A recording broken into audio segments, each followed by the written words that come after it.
Welcome to Into the Mind of Gen Z, a podcast where I take a look at scientific studies discussing the unique challenges and identity shifts that Gen Z goes through and what the science says about how it affects our mind. Hello, everyone, and welcome to the very first episode of the podcast. Today, we're going to be talking about the quarter-life crisis, which I think makes a lot of sense for a first podcast episode. As someone who's a recent university graduate, I think there's a lot to talk about as our world seems to get faster and faster. And even though it might seem like it's a pop psychology concept, there's actually a pretty good amount of real research and studies on the topic. And even without the research, I think that if you've done things like think about your future, or maybe you swapped your majors and did a lot of things in school like that, you've probably felt a bit of loss or fear of the future or uncertainty of what you should or could be doing. I know I definitely felt that when I was in school, but especially when you're in school or when you're just doing other things, it's really easy to ignore it until you've fully experienced it at the moment. So it's a pretty scary time of your life, but if you're experiencing it right now, or maybe you feel it coming, then this episode is for you.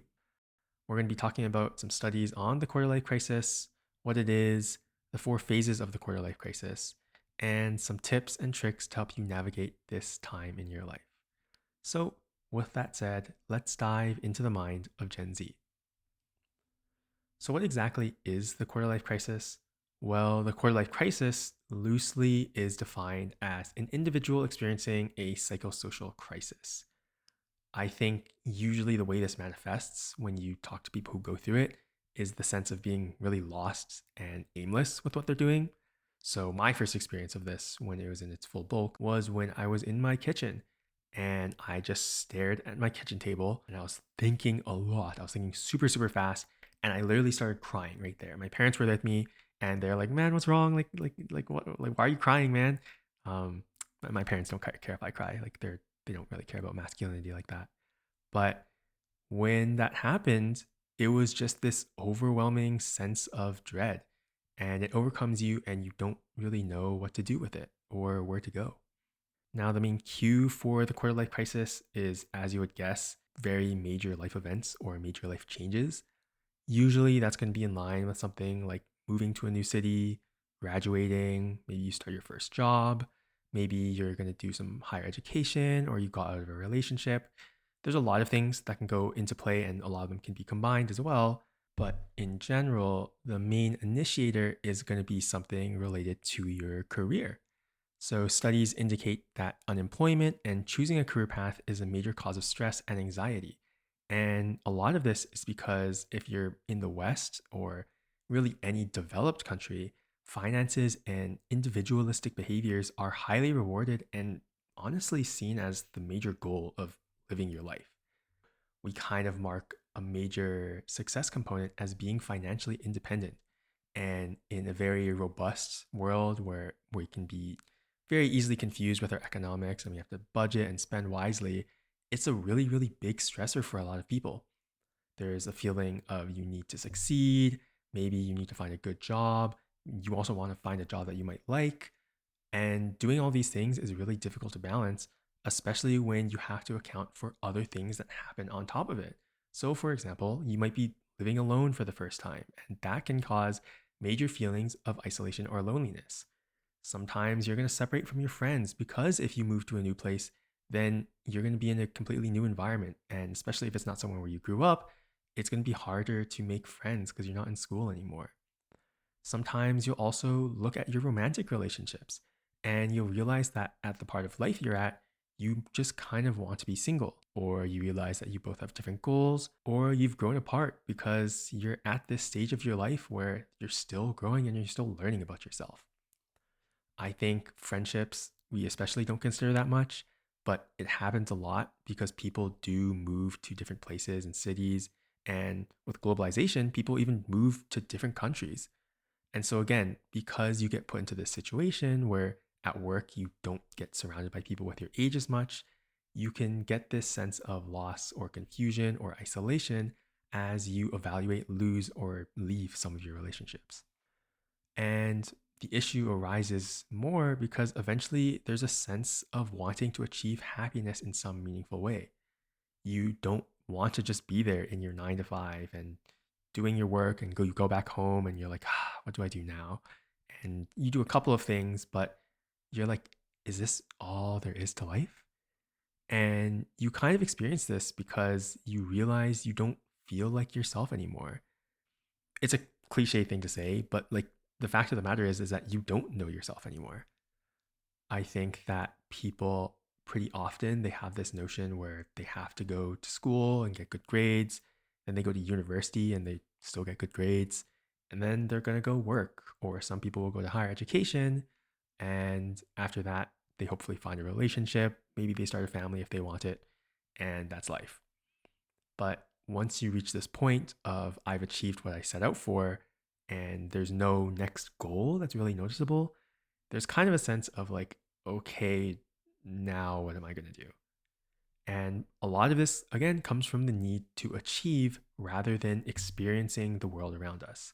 Because ultimately, that's what we've been taught for a lot of our lives. It's to get the good grades, it's to get the good job, it's to get money and then get a good partner.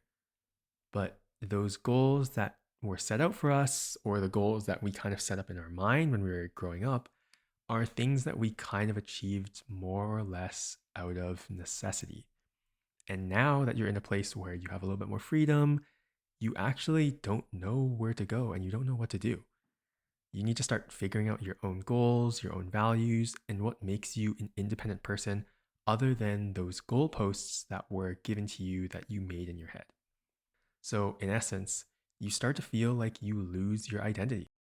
Really quick, before I touch on the next thing, I also just wanted to mention that the quarter life crisis is often seen as an expedited version of the midlife crisis, but research shows that they are a little different. So, the quarter life crisis usually manifests in the form of what am I going to do with my life? Whereas the midlife crisis is this all there is to life? So, you can actually experience the quarter life crisis as an expedited version, but that's going to usually happen to people who are older. And so, our older Gen Z folks, you who are around like the 25 ish age, you might experience this just because maybe you're in a career path where you realize like this isn't really what I want to do for the future. But that crisis is going to look very different from people who are my age, around the young 20s, even like just like 18, 19, people who are still thinking about their future and what they're going to do with their life. Moving on though, and here's I think a really interesting fact, is that when professors took a survey of 1,000 adults in the UK, they found that over 70% of people in their 30s said they had a major life crisis in their 20s. On the other hand, only 35% of adults aged over 40 recalled a similar crisis in their 20s. And also in 2022, they ran a pretty similar study in the United States, and they found that 75% of adults aged 25 to 35 felt that they had undergone some kind of crisis that helped transform them, or just in general, they went through a crisis. So, statistically at least, it does seem like the quarter life crisis with each coming generation of people is getting a lot more common. And I also observe this in my life too. I remember literally when I was like 19 or 20 that there were people in my life who were looking at what they're studying and they're like, is this what I really want to do for my entire life? And they feel this really major sense of dread. The quarter life crisis just seems to come faster and faster for people.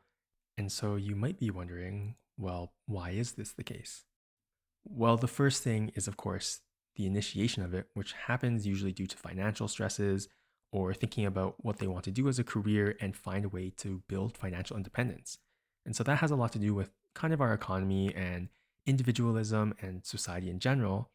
But I think something really interesting is also the research behind social media on the quarter life crisis.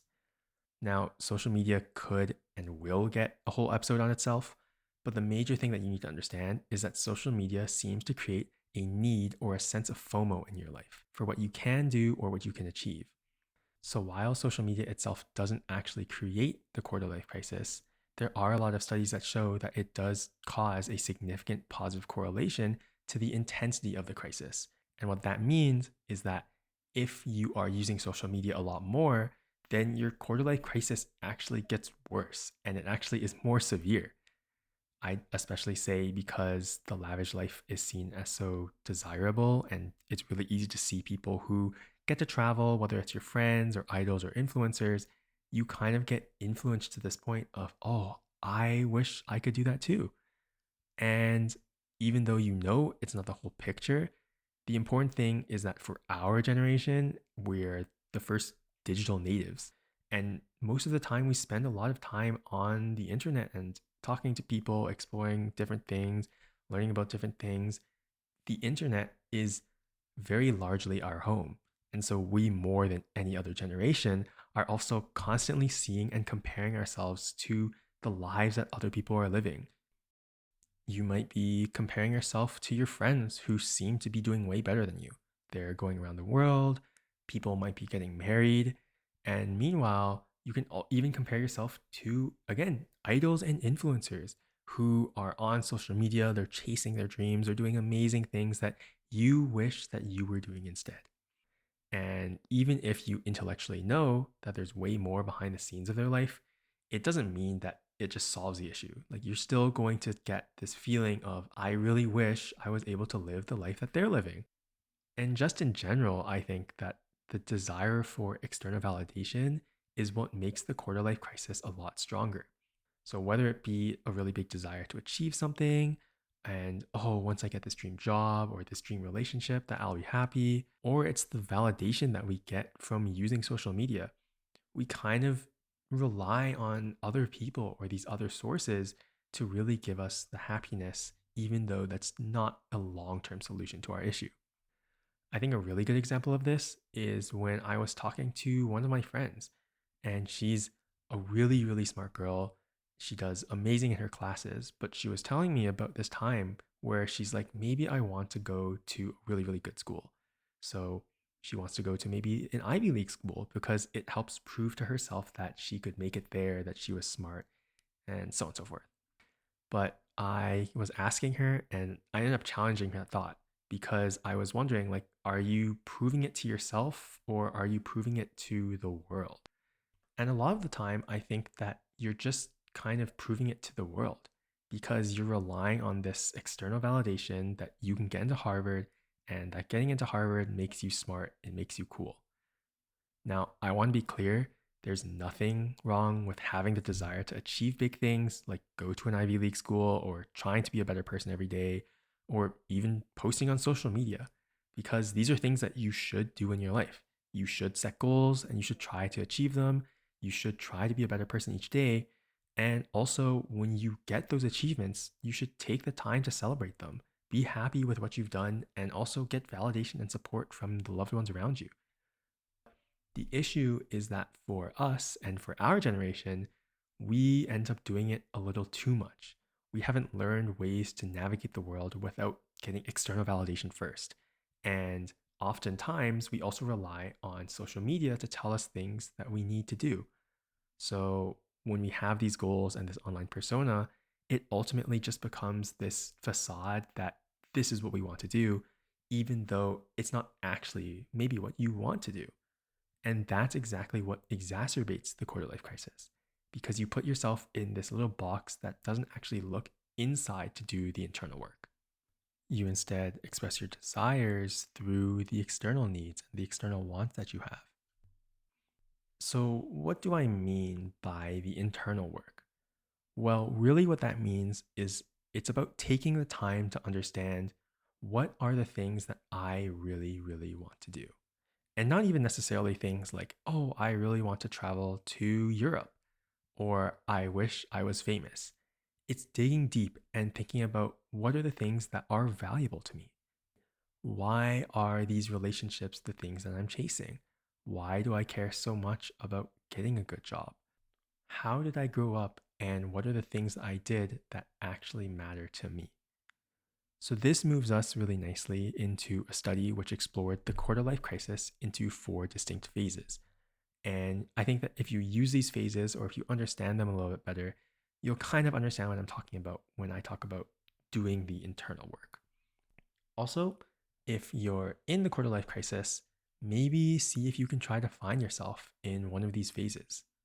So, these phases are locked in or locked out. The second one is separation and timeout. The third is exploration. And the fourth is rebuilding. So, the locked in phase is the idea that you kind of have a major commitment and you come to this depressive state of obligation. You feel like you're stuck in a job, or you're studying for a PhD that you barely want, or you're in a relationship, whatever it is, you are not that happy doing it. And it doesn't satisfy you even though you think that it should. And it formulates this sense of deep discomfort within you. It's this thought that really resonates with people who also go through the midlife crisis. The thought of, is this all there is to life? And this is kind of the more traditional quarter life crisis that we see people go through, kind of like that expedited midlife crisis. And while this first phase was originally only this locked in mindset, researchers expanded upon it and added a secondary kind of mindset called being locked out. So, in the locked out mindset, instead, your optimism over your situation burns you out. Usually, this is caused by being free from out of school, or maybe landing a job and feeling like you can do everything that you always wanted. You have some more financial freedom, you can look for a long term relationship now, you can live alone and enjoy your life. But soon you realize that life is really not that easy. Work is not as fun as you thought, you don't have that much free time, paying your bills sucks, you have a really hard time meeting new people, especially romantically, and you hit this kind of insurmountable wall where you feel like a failure. That this isn't what you imagined your life would be like when you graduated, and you keep facing setbacks that prevent you from reaching the goal or the role or the relationship that you always wanted. For both of these, it's really characterized by your external world no longer matching your internal needs. Something out in the world no longer matches what you feel like you want. I will say one caveat with this is that I think, especially the locked out mindset, usually rings more true for people who are coming from a more fortunate background, people who are financially well. They'll get to the point of feeling like they need to be doing something more or that they're not achieving enough. It's also kind of this mindset that gets people who are actually rich, millionaires and billionaires, who you'll hear stories about not being that happy because there's a misalignment between their outer world, their success, and their work, and their inner world and what it actually means to them.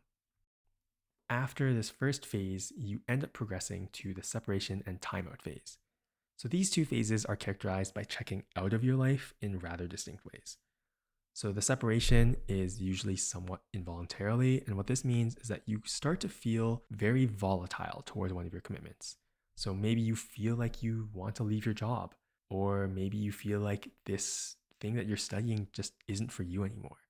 Maybe even you look at your relationships, you look at your friendships or your romantic ones, even with your parents, and you realize that there are things that are bringing you down a lot and you just don't like it anymore. You have difficulty describing your feelings and figuring out what you want to do. And sometimes, even, you can be involuntarily removed from that commitment. So you can get broken up with, you can get fired. And all of these things can very quickly send you into the timeout phase. And this phase is all about recovery. It's where you realize and sit with yourself and recognize that the world around you is not the world you want to live in, but you have to make the active and voluntary choice to check out and look at the world for what it is. So, again, maybe you decide to quit your job and you accept that the world is what it is and life is life, but you're going to start living life your own way.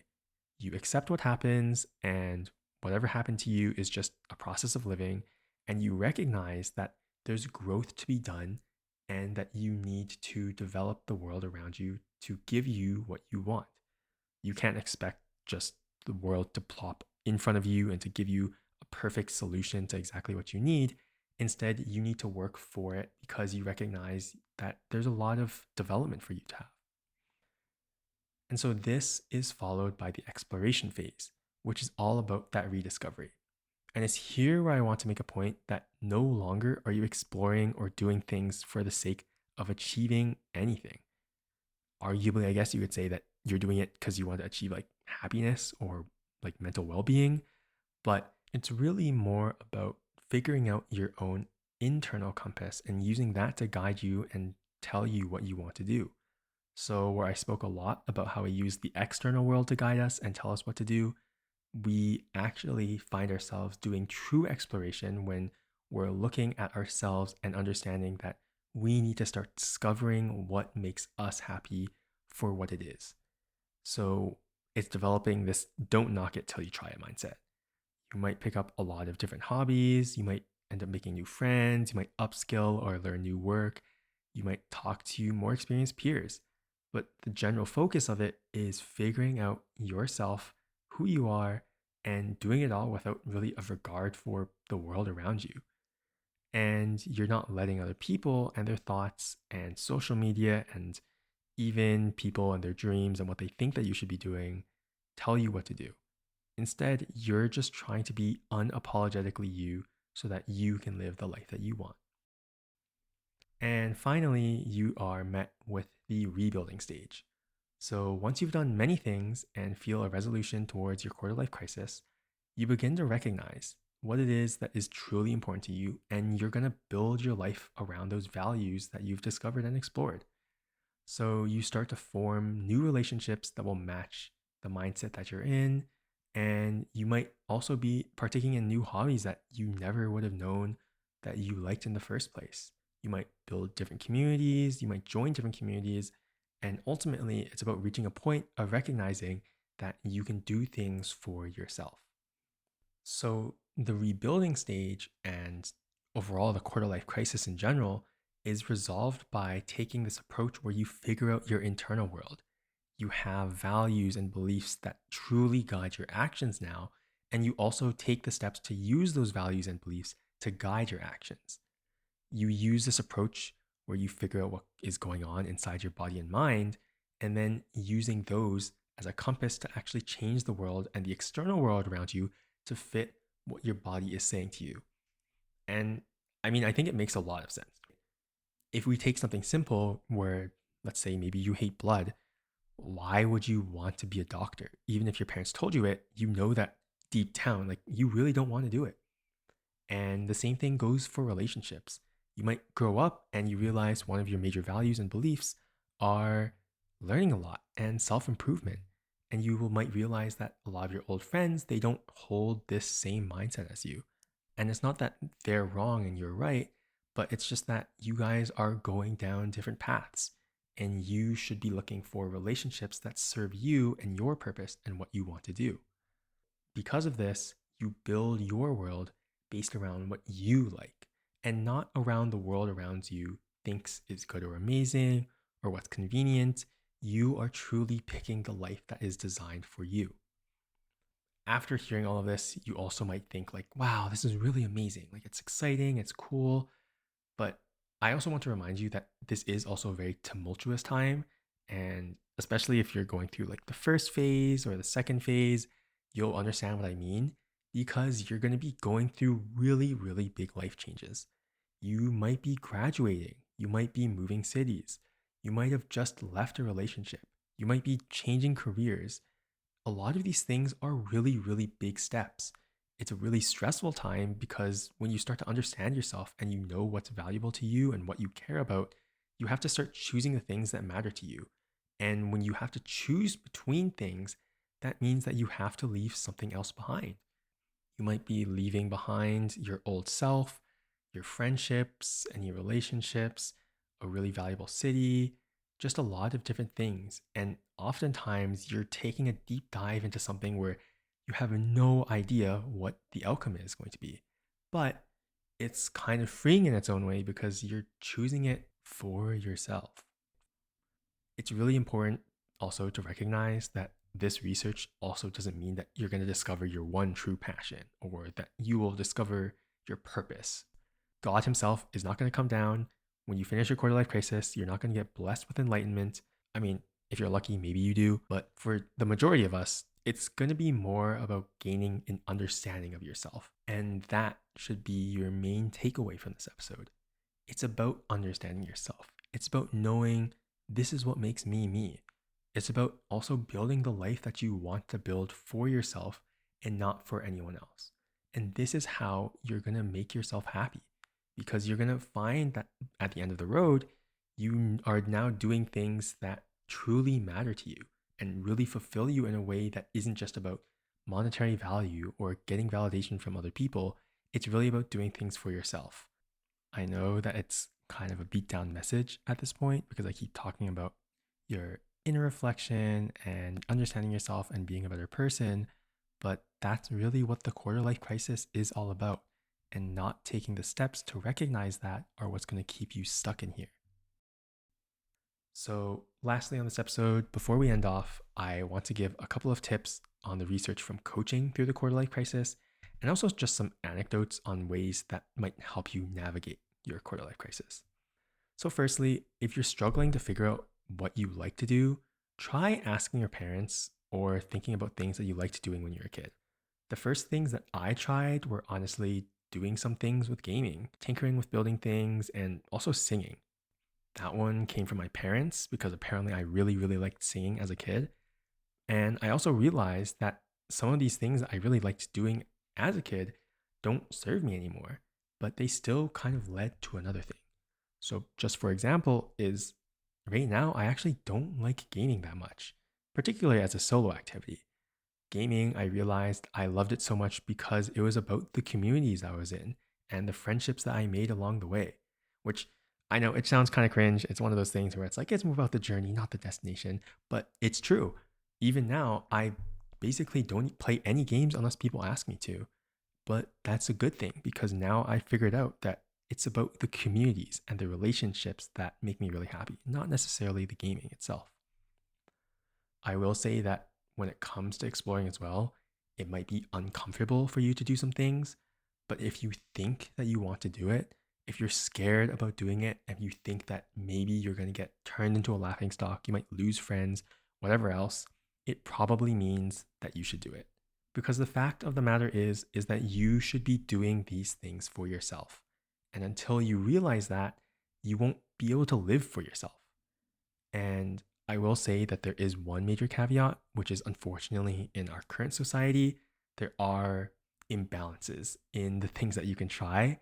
So some people are just going to be more privileged than others in their ability to explore.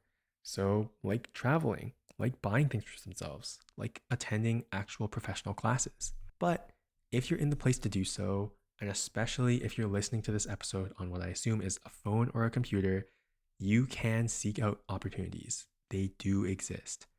Just recently, I joined an international conversation club to learn new languages, and it's literally completely free. There's online versions of it as well, and it's part of my daily, weekly rotation now. So be bold in your exploration because honestly, that's what your quarter life crisis is all about. There's a lot of things that you can do, so enjoy the process of exploring. Sorry, that was a really, really long tip, but the rest are not going to be as long. So, secondly, try to find something that you feel like you can make progress in. So, research indicates that the ability to enact self initiative towards growth helps buffer against the intensity of the quarter life crisis. And specifically, a sense of progress really helps you feel like you're actually having that growth take place. Usually, when we get out of school and we get into a job, it's really hard to see our progress because we don't have checkpoints like grades, we don't have immediate feedback, and a lot of the times work is pretty independent. And so it doesn't feel like you're making that much progress in your career because a lot of the times we mark our progress by getting into a higher paying position or starting to manage or do something else. To counteract that, try to find something that will give you that sense of progression and improvement. So pick something new up. Another thing that's really helpful is picking up hobbies that are really, really novel. So if you sang a lot as a kid, but you never drew that much or try to take like professional art lessons, take an art class. If you weren't that active as a kid, start going to the gym or doing Pilates or yoga or something. Whatever you do, try to do something where you can feel like you make progress over time. Do something that will make you consistent, that will make you continue to go and do that thing because it makes you feel like you're moving forward in the world. Thirdly, when you're exploring and trying to understand yourself, Consider if you're making a goal that's a little bit too high and specific, especially if it's largely out of your control. So, while you should set high goals for yourself because it can increase your task performance and persistence, also understand the risks in doing so when it's too difficult, like getting $1 million by the end of the year, even though there's 4 more months in the year and you have like maybe $1,000 in your bank account. If we're being real, it's probably not happening. Like, let's be real now. So be honest and understand your limits because some things are just really, really difficult to do or they're just out of your control entirely. Research shows that if you set a goal that's too high and you don't reach it, it can actually heavily decrease your self esteem, your drive, and your motivation. So be aware of that because if you cut those things out, it's just going to set you back further and further in the quarter life crisis. Start slowly, start something that's in your control, and recognize that good things are going to take time. Set up a goal that's like putting money away per paycheck, or maybe making one friend a week, or starting Duolingo and keeping your streak for an entire like 4 months or something.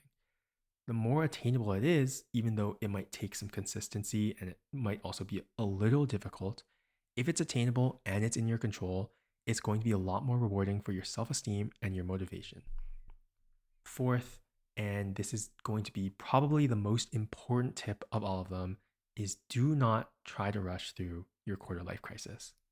When I was first starting to do the research into the quarter life crisis, it was really, really exciting because obviously I'm kind of going through my own phases.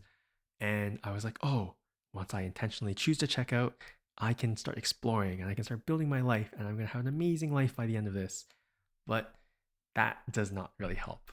You might end up rushing into things, or you might get really scatterbrained, and you might end up picking things and exploring things that don't actually help you gain a better understanding of yourself.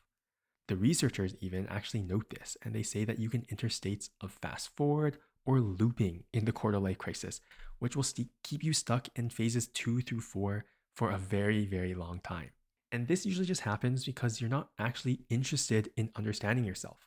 You're not interested in doing all of the hard work and sitting down, and maybe if it's with a piece of paper or maybe you're talking to different people or whatever it is, you don't actually try to understand yourself.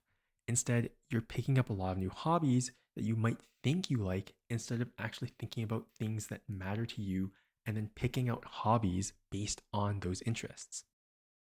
Famous author Robert Greene says that you want to have a two-track mind.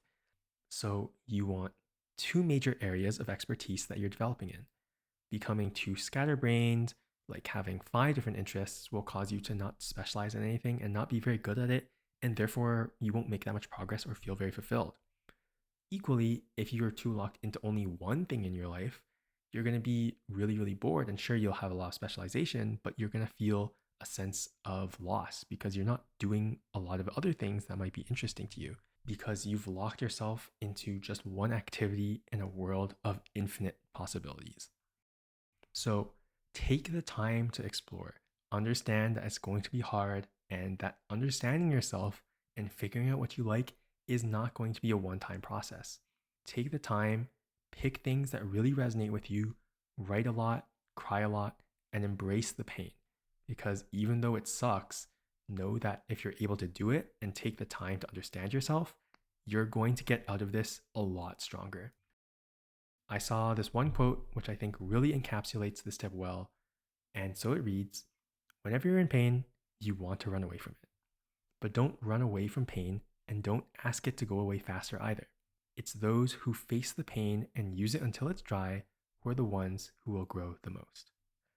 Very, very last thing is to the lucky minority who don't really go through this crisis, I wish you the best. And I'm also really jealous of you guys. Maybe when I go through my midlife crisis, I'll make an episode on it that you can relate to. But for now, please continue to give support and love and care to those around you who are still figuring themselves out.